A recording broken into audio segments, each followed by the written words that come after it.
તો જૂનાગઢના માંગરોળ તાલુકાના દિવાસા ગામમાં કથિત ગેરકાયદેસર પથ્થરની ખાણોને લઈને ફરી વિવાદ ઉભો થયો છે.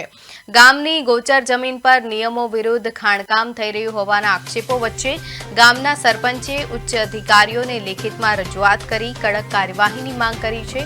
સરપંચના જણાવ્યા મુજબ ગામમાં લાંબા સમયથી કથિત ગેરકાયદેસર રીતે પથ્થરની ખાણો ચાલી રહી છે, જેના કારણે ગૌચર જમીનને નુકસાન પહોંચી રહ્યું છે તેમજ પર્યાવરણ અને ગ્રામજનોના હિતોને પણ અસર થઈ રહી છે.